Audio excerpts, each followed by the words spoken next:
Continue moving through the Gospels today. I'm in Mark chapter 8. And in Mark 8, after Peter makes that declaration that Jesus is the Christ up around Caesarea Philippi, Mark tells us that Jesus then began to teach his disciples that he was going to Jerusalem, that he would suffer many hands and be rejected by the elders, the chief priests, the teachers of the law, and that he would be killed, and after 3 days rise again.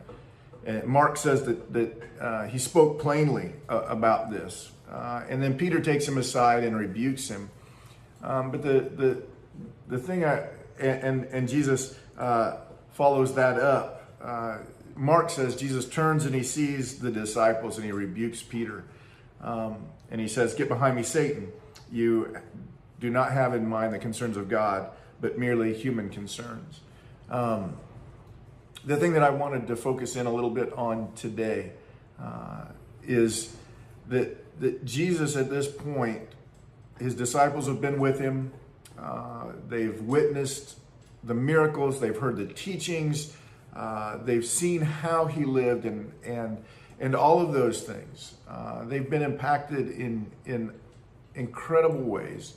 And now Jesus, as he now will turn and begin to move physically towards Jerusalem, he starts to tell them really plainly, I'm going to Jerusalem, and when I get there, I'm going to suffer many things. I'm going to be rejected, and I'm going to be killed. The thing that really strikes me, and I've talked about this in a sermon or two, and we'll probably hit it more because I think it is so important for us to see it. That Jesus, this is a while before he will get to Jerusalem. We're in Mark 8. We've got a ways to go. But Jesus knows where he's going. He knows what's going to happen. He is in control of these things. The appearance of what's going to happen is so shocking that Peter takes Jesus aside and rebukes him. No, that's not what's going to happen. No, never. And Peter then Jesus rebukes Peter when he looks and sees the disciples. I think probably listening and hearing what Peter had to say, he rebukes Peter in front of them. It says, "Get behind me, Satan. You don't have in mind the concerns of God, but merely human concerns." I think sometimes when we think about the movement of God in our lives, do we ever approach it from merely human concerns? When we face sickness or health issues, when we face trials of various kinds, do we look at them and approach them as Peter did with just human concerns? Or do we have a trust and faith in the only begotten Son of God, that even if we walk through the valley of the shadow of death, he is with us?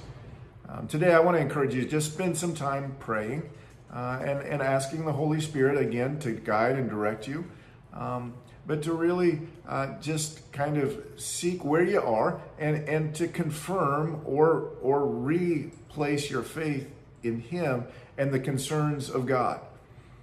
He may work through hard things in our lives, but Romans again reminds us that he's working in those things to bring good for those who love him and are called according to his purposes.